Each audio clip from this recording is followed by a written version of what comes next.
Bismillahirrahmanirrahim. Assalamualaikum warahmatullahi wabarakatuh. Waalaikumsalam warahmatullahi wabarakatuh. Terima kasih waktunya. Perkenalkan, saya Aji Nugroho dari Brebes. Brebes. Dari Brebes? Iya.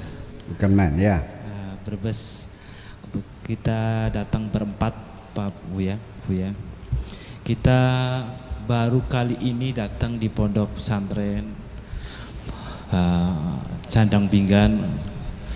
Pertama saya menyimak langsung puisi yang dari awal sampai terakhir. Dari bait pertama sampai terakhir itu semuanya itu saya merasa dan termasuk salah satu orang yang dalam situasi seperti itu. Jadi hal-hal yang sudah saya jalanin, pertama belajar ikhlas, di mana setiap ujian itu pasti ada hikmahnya. Setiap saya jalankan bukan karena semata saya baik, tapi saya minta ridhonya. Tapi semuanya belum bisa saya lewatin, bahkan masalah selalu bertambah. Selalu ada fitnah, selalu ada bahasanya seperti cobaan yang belum selesai. Dari sebuah puisi yang disampaikan Buya, ada kalimat yakin dan percaya diri. Kalimat yakin itu sudah saya jalanin hampir 4 tahun. Tapi percaya diri ini yang belum saya dapatkan. Mohon bimbingannya dan solusinya, bagaimana saya bisa mensiasati untuk lebih baik. Masalah yang kedua, di mana setiap manusia pasti punya kesalahan. Mohon doanya biar saya pribadi dan kawan-kawan yang ada di sini diberikan syafaat dan pertolongan dalam setiap masalahnya. Pertanyaan terakhir, ini terkait dengan masalah keluarga. Keluarga adalah yang utama buat saya, tapi yang saya lakukan selalu salah dan selalu di mata masyarakat salah. Akhirnya saya belajar dari tempat ke tempat untuk menimba ilmu, dari pondok pesantren ke pondok pesantren. Semuanya sama, berbuat baiklah kepada orang tua. Tapi lain cerita, orang tua saya pribadi belum bisa melihat kebaikan apa yang saya lakukan. Semoga dengan adanya acara ini orang tua saya bisa melihat langsung. Oke. Saya hampir 1 tahun nggak pulang. Saya salah satu tugas di beberapa wilayah masuk dalam sektor pemerintahan, tapi orang tua tidak bisa menerima apa yang saya lakukan buat kebaikan masyarakat. Saya salah satu tugas di Buser. Saya mohon untuk didoakan karena orang tua saya lagi sakit. Oke. Terima kasih. Assalamualaikum warahmatullahi wabarakatuh. Waalaikumsalam warahmatullahi Silakan wabarakatuh. difokuskan satu persatu. Jadi, satu persatu. Yang beliau yang dari pertama. Brebes ini selalu merasa hidupnya selalu mendapatkan cobaan, Bu ya. Selalu mendapatkan cobaan. Ya. Betul begitu, Mas? Ya, jadi serba salah di dalam Serba salah dalam keluarganya dan Oke. masyarakatnya. Saya dari awal sudah memperingatkan kepada kita semuanya. Jangan berharap hidup ini akan licin dan mulus-mulus saja. Karena pertama kita harus melihat sifat kehidupan kita ini seperti apa. Jangan berhayal ini bukan sorga, Bung. Ini kehidupan dunia. Dunia itu kata-kata dunu itu artinya rendah. Ya, bukan ulu ya. Ya, dunia itu rupanya yang rendah. Artinya bahwa pasti kita akan menghadapi kesulitan. Dan Allah juga memperingatkan kepada kita bahwa selama kamu tinggal di dunia ini, jangan berharap kamu bebas dari cobaan. Pasti engkau aku coba. Karena dunia ini adalah tempat ujian sesungguhnya. Jadi mataun ilahin sendiri ya sekedar boleh menikmatinya. Jadi sehingga akhirnya kebahagiaan kita itu apa sih? Kita mencari momentum yang tepat untuk menikmati kebahagiaan. Ya. Jadi gini, jadi mesti pola pikirnya gini. Allah mengatakan dengan jelas dan penuh dengan taukid, dengan penguatan kata, yaitu walanabluwannakum, ya, pasti dan pasti dan pasti. 3 kali Allah mengatakan pasti, kamu akan aku uji. Pasti pertama namanya lam taukid, walanablu, lamnya itu lam taukid, pasti. Kemudian walanabluwannakum, nun taukid thaqilah, itu terdiri dari 2 nun taukid khafifah, artinya pasti dan pasti. Ketika Allah mengatakan pasti 3 kali, nggak main-main.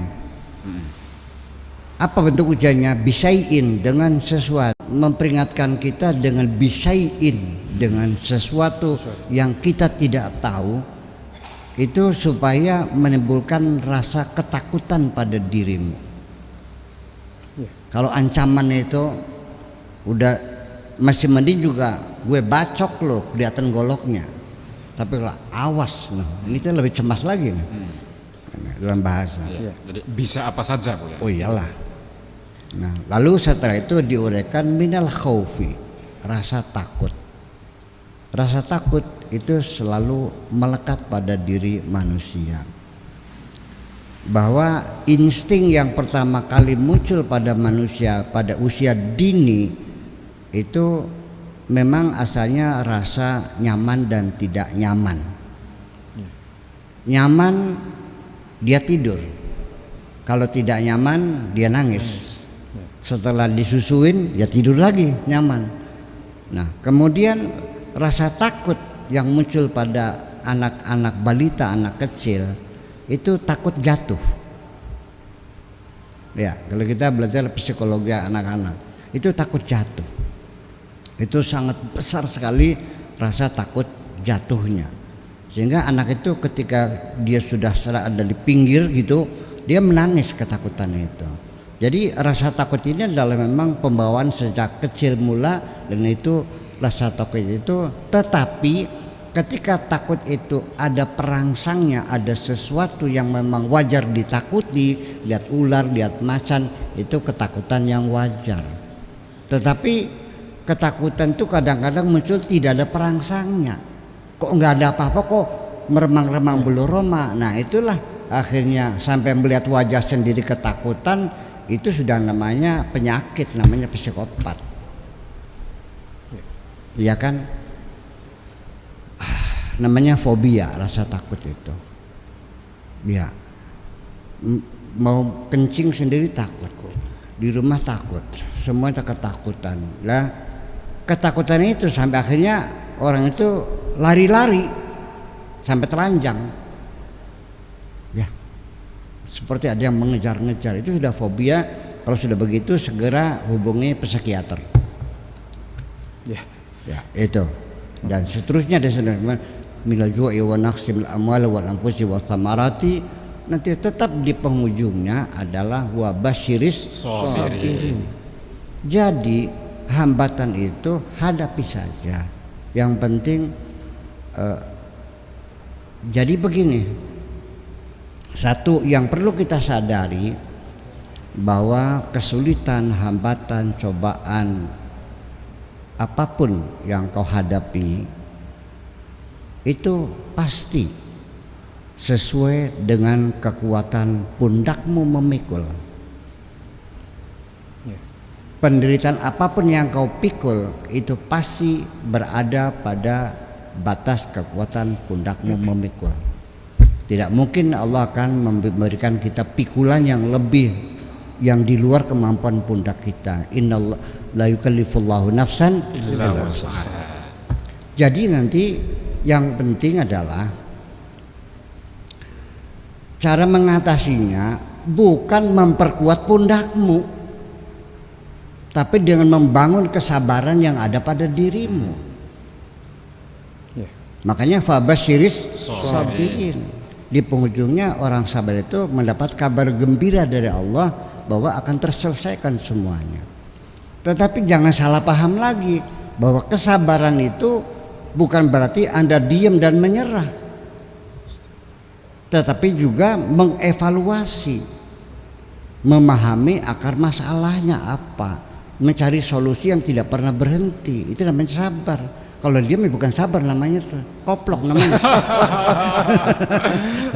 Nah, seperti apa kita artinya menilai kembali pokok persoalannya dengan akurasi yang tinggi. Sebab banyak sekali persoalan yang kau hadapi itu sebetulnya tidak sebesar itu.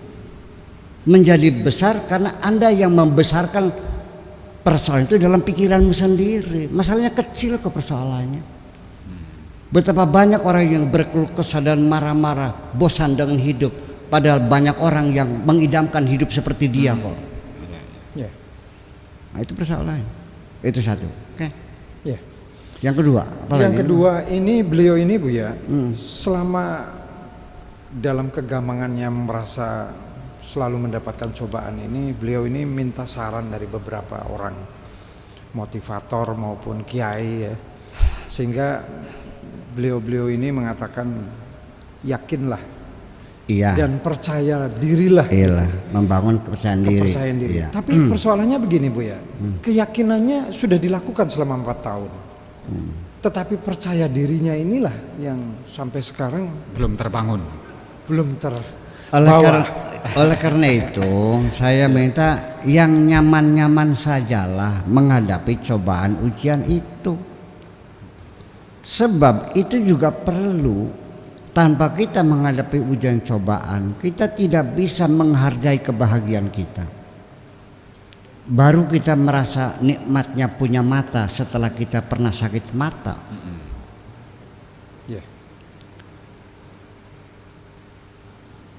Perempuan yang kita dapatkan dengan mudah asal dijawil gelem, namanya jawilem. Kebahagiaannya sangat tipis sekali, tetapi ketika kita memperolehnya dengan perjuangan yang keras, masyarakat melawan, orang tua menolak, sampai kita puasa 40 hari kayak Baridin. Baru kita merasakan nikmatnya keberhasilan itu. Jadi harus kita melihat dengan kacamata yang cerdas bahwa cobaan, ujian, godaan itu untuk meningkatkan kebahagiaanmu. Luar biasa. Ya, tapi ada lagi berikutnya nih. Beliau ini merasa bersalah dengan ibunya ya, dengan orang tua Bu ya, karena apa yang menjadi pekerjaan yang dilakukan oleh dirinya. Jadi selama ini tidak berani pulang. Ya. Oh gitu ya. Oh cerai ya. Iya. Ibunya bercerai. Iya, ibunya bercerai. Itulah persoalan tadi kita. Iya. Jadi termasuk ke dalam sudah termasuk ke dalam. Beginilah. Termasuk objek. Sekarang beginilah. Allah akan melihat niatmu. Iya. Pertama. Adapun action adalah kedua. Iya. Kalau niatmu baik, kalau berakibat tidak baik, tetap Allah melihatnya kebaikan. Karena kebaikan itu kebaikan hati.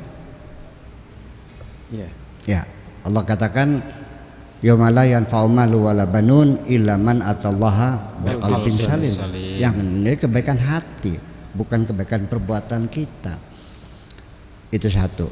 Kemudian yang kedua, Anda ingin membahagiakan orang tua. Itu niat yang baik. Ingin menyenangkan orang tua. Saya kira itu sudah seorang anak yang soleh ya, kalau sudah ingin menyenangkan orang tuanya. Tetapi itu juklak dan juknisnya harus diperjelas dulu. Sebab bisa saja kita pengen menyenangkan orang lain tapi orangnya tersinggung. Kita punya niat baik, ini ada baju-baju bekas kita kumpulin, maksudnya ingin menyenangkan tetangga, kasih tetangga. Ternyata tetangganya tersinggung dan marah. Dilemparkan, lu kira gue orang melarat? Kalau terjebak itu kemana?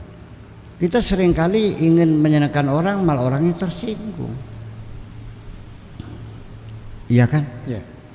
Nah, ini apa yang terjadi? Makanya kita kembali.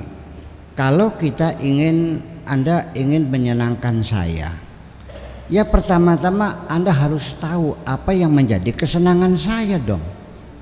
Ya. Anda beli baju untuk menyenangkan saya, beli di toko baju. Tahu nggak warna apa yang didominasi menjadi gembaran saya? Warnanya apa? Coklat, biru. Anda beli bajunya warnanya hijau, yang nggak saya pakai. Sebab hijau tuh setelannya susah loh. Iya. Pakai topi hitam yang nggak cocok dengan hijaunya. Pakai topi putih ya kayak klepon. Itu. Kemudian ngasih rokok. Rokok apa saya? Surya. Nah, tiba-tiba datang bawa rokoknya rokok di Samsu. Ya yang ngerokok Mang Mudi. Ya. Nah, itulah makanya mungkin kesalahan Anda mengevaluasi. Kalau ia pengen menyenangkan orang tua, cobalah diamati dulu apa yang kira-kira menyenangkan orang tua.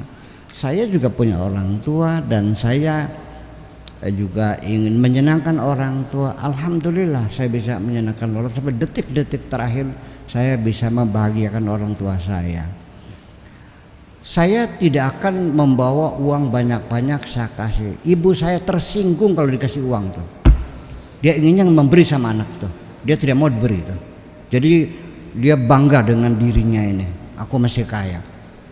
Kan gitu. Jadi dia lebih seneng dielus-elus kakinya dipejeti kan gitu. Iya, berarti kan murah meriah. Murah meriah. Gitu. Oke.